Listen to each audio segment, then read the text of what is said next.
আসসালামু আলাইকুম ওয়া রাহমাতুল্লাহি ওয়া বারাকাতুহু। সম্মানিত দর্শক শ্রোতা, আপনারা দেখছেন কৃষি সংক্রান্ত ইউটিউব চ্যানেল আধুনিক কৃষি। সম্মানিত দর্শক শ্রোতা, আমরা অনেকেই মুরগি, কোয়েল, বিভিন্ন জাতের পাখি লালন পালন করে থাকি। সে সমস্ত মুরগি ও পাখির বিভিন্ন ধরনের রোগ হয়ে থাকে। তার মধ্যে একটি রোগ হলো ফাউল পক্স। আজকে ভিডিওতে আমরা জানব ফাউল পক্স কি, ফাউল পক্স রোগ সংক্রমণের ধরন কেমন, ফাউল পক্স রোগ ছড়ানোর মাধ্যম কি, ফাউল পক্স রোগের লক্ষণগুলো কি কি, ফাউল পক্স রোগের চিকিৎসা আছে কি, ঘরোয়া চিকিৎসার পদ্ধতি কি।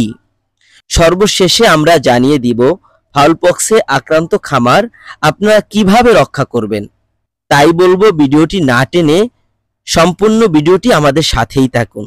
ভিডিওর শুরুতে যে কথাটি না বললেই নয়, যারা এখনো আমাদের চ্যানেলটি সাবস্ক্রাইব করেননি, আশা করি সাবস্ক্রাইব করবেন, পাশে থাকা বেল আইকনটি বাজিয়ে দিবেন যাতে আমাদের করা ভিডিওগুলি আপনাদের কাছে পৌঁছে যায়। তো চলুন কথা না বাড়িয়ে ভিডিও শুরু করা যাক। প্রথমেই আমরা জানব ফাউল পক্স কি। ফাউল পক্স এটি হলো একটি ভাইরাস জনিত রোগ।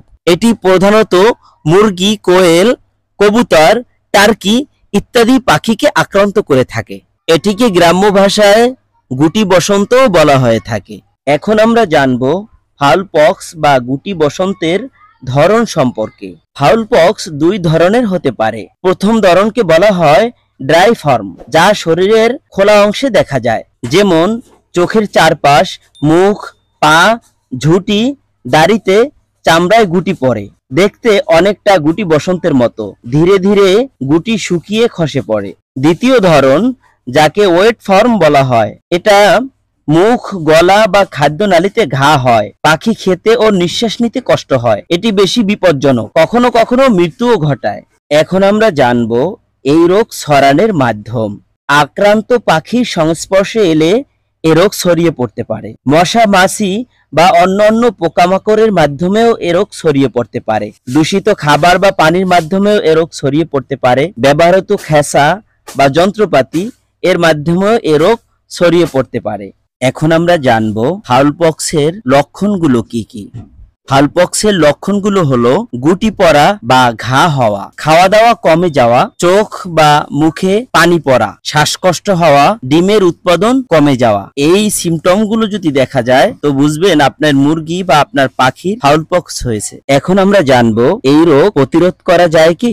হ্যাঁ, সময় মতো টিকা দিলে এই রোগ প্রতিরোধ করা সম্ভব। বাচ্চার বয়স 6 থেকে 8 সপ্তাহ হলে ফাউল পক্সের টিকা প্রদান করতে হয়। একবার টিকা দিলে সাধারণত সারা জীবনের জন্য প্রতিরোধ গড়ে ওঠে। পরিচ্ছন্নতা, খাঁচা, পানি ও খাবার পরিষ্কার রাখা, মশা নিয়ন্ত্রণ করা, মশার জন্য বিশেষ করে মশারি ব্যবহার করা, আক্রান্ত পাখি আলাদা রাখা, দ্রুত আলাদা করে চিকিৎসা শুরু করতে হবে। তাহলে দেখা যায় এই ফাউল পক্সের প্রতিরোধ গড়ে তোলা সম্ভব। আপনার মুরগি বা আপনার পাখি ফাউল পক্সে আক্রান্ত হলে ঘরোয়া চিকিৎসা কিভাবে করবেন। ঘরোয়া চিকিৎসাটি হলো ক্ষতস্থানে হালকা গরম পানি দিয়ে ভিজিয়ে পরিষ্কার করে অ্যান্টিসেপটিক লাগানো, খাবারে ভিটামিন এ, ভিটামিন সি এবং ভিটামিন ই যুক্ত করা। এগুলো রোগ প্রতিরোধের সহায়তা করে।